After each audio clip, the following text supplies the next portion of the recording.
ఇదిగోండి అన్ని ముక్కలు ఆనపకాయ వంకాయ ములక్కాడ అన్ని వేసి సాంబారు బెండకాయ ఫ్రై మాకు చేసుకున్నాం. సాంబార్ తింటాను, చారు సాంబార్ తింటాను కాదు మరి ఈ సాంబార్ ఒకటి అయితే ఎలాగా మీకు బాబు మీరు తీసుకొచ్చి పెట్టారు కదా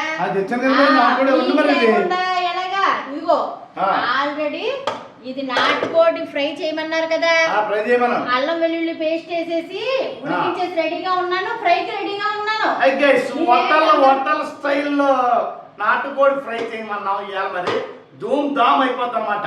హోటల్ స్టైల్ ఇలా హోటల్ స్టైల్ చేయాలి, హోటల్ స్టైలే చేస్తాను. అది మరి అదే మరి నాన్నబాబు కూడా బాగుంటదంట హోటల్ స్టైల్ చేయించండి డాడీ అన్న. స్టైల్ ప్లస్ మీకు నచ్చే స్టైల్, నాకు నచ్చే స్టైల్ అది మా ఫ్యామిలీ నచ్చే స్టైల్, అది మీకు నచ్చి వేసుకోండి. ఉగారులు అన్ని వేసేస్తుంటే బాగుంటుందనుకో. అంతేనండి బాబు, సింపుల్. మరి మరి ఏమయ్యాలి చెప్పు, నీకు సాయం చేస్తాను వచ్చాను నేను. అయ్యో బాబు ఇదిగోండి ముందుగా ఏం చేశానంటే నాటుకోడి కేజీ తీసుకొచ్చారు కదా, అల్లం వెల్లుల్లి పేస్ట్ ఒక 2 పెద్ద స్పూన్లు వేసేసి 3 కోతలు పెట్టేసి ఉడికించేసి రెడీగా ఉంచాను. మొదలెట్టారండి బాబు, అదిరిపోతాయి. ఇప్పుడు పంది ముందు ఏదో తెలుసా నీకు? చెప్పండి. పందెం కొడితే చాలు, మన కుమారణ ఉన్నాడు పందెం ముందు వేడగడ్డాడు, అది అదే పని ఇంకా మొత్తానికి. అక్కడ పందెం కొట్టడం ఏమో కానీ ఇక్కడ రాజుగారి పొట్టలో దూసుకుపోతుంది. మరి అది ఏదేమంటావు ఎందుకని 5,000 నాటుకోడి అది బతికింది అయితే 5,000, కొట్టింది అయితే 5,000, పందెం కొట్టింది. మనమేమో చచ్చిపోయింది చెప్తాం అనమాట. చచ్చిపోయింది చచ్చిపోవడం కాదు, ఓడిపోయింది. లెగన గోళ్ళు తెస్తేనే మనం ఇస్తాం, అది మరి అర్థమైందా? మరి అది ఏదైనా నాకు తప్పదు వండి పెట్టడం. అది దాన్ని హాస్పిటల్ తీసుకెళ్ళకుండా ఇక్కడ తీసుకొచ్చి వేస్తాం. అది మాసులకి వచ్చేసిందంట కోడి. అది అంతే మరి, అది పూసేటి వేసేస్తాం అంతే మాసు.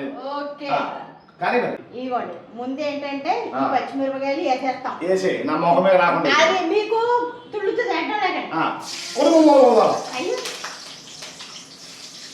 ఇగో వెల్లుల్లిపాయలు చితక్కొట్టి ఒక వెల్లుల్లిపాయ చితక్కొట్టేస్తాను బాబా, వెల్లుల్లిపాయలు కాదు. అయ్యో ఎవరైనా నవ్వుతారు,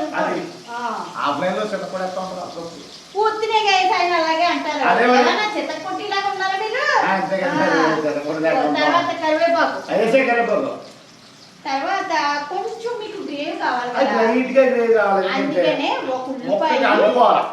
ఒక ఉల్లిపాయ గుజ్జు చేసేసి ఈ వేగిపోయిన తర్వాత అందులో వేసేస్తాను. సాంబార్ కొత్త వేసుకొని పాయా పరాట తిన్నట్టు సాంబార్ మాత్రం మధ్యలో గుంట కొట్టి వేసి, ఆ గుంట కొట్టడం వేరే ఆ గుంట కొట్టి అందులో సాంబార్ వేసి అన్నం తింటే ఉంటది, అది మరి సూపర్ అన్నమాట.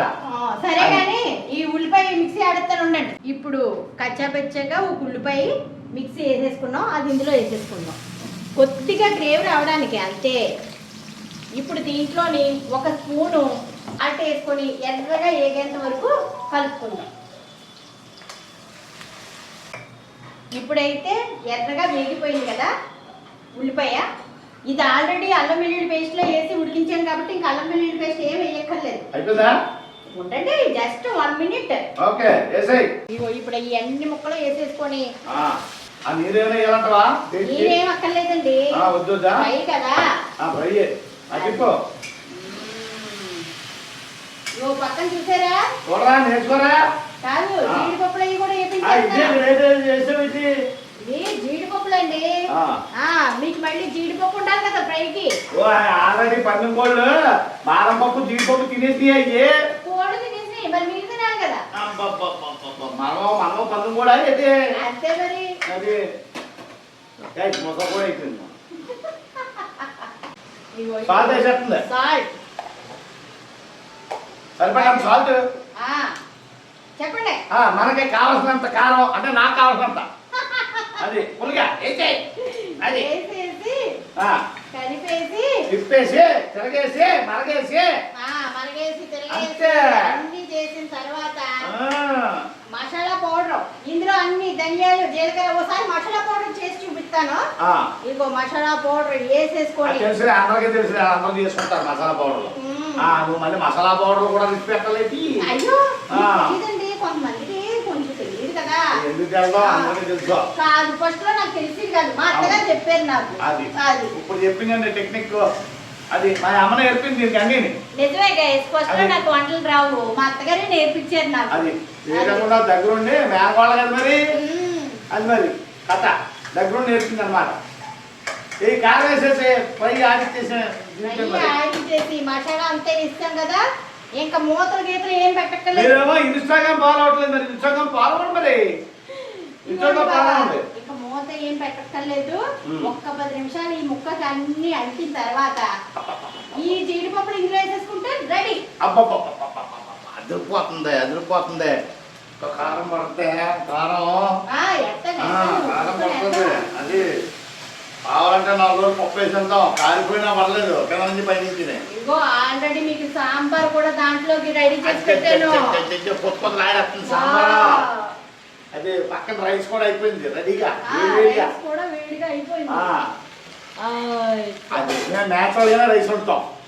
అది మరి కుక్కర్లో పెట్టి పోతలేదు. ఆ గంజి గింజి అంత బలం అన్నమాట, మన శక్తి. అది నాటుకోడి రెడీ. ఇప్పుడు వస్తే మనకి జీడిపప్పు వేసేసి గార్నిష్ చేస్తున్నాం. మీరు చేస్తున్నారు ఇవిడంతా లాస్ట్ లో వచ్చేసేసి బెండప్ ఇచ్చేస్తారా బాబా. జీడిపప్పు వేసేసాం. నెక్స్ట్ కొత్తిమీర, దీనికి కాస్త కొత్తిమీర ఉందా అయితే వేస్తున్నాను. కొత్తిమీర ఆడిపోతుంది. సాంబార్లో కూడా కొత్తిమీర వేస్తాను. ఏదో గార్నిష్ చేయడం లేదు, వేస్తున్నారు అంతే. అంతే అదే రెడీ అయిపోయింది. ఇంకా మరి ఇన్స్టాగ్రామ్ చెప్పా మరి. ఇన్స్టాగ్రామ్ ఫాలో అవ్వండి సహారా ఫ్యామిలీ వ్లాగ్స్ కి. దీని ముందు వీడియో తినే రివ్యూ ఉంది, ఎలా ఉందో టేస్ట్ అది చెప్పాను, అది చూడండి ఒకసారి. రివ్యూ అయితే చూడండి. ఈ స్పైల్ గుర్తు మీకన్నా లేరు.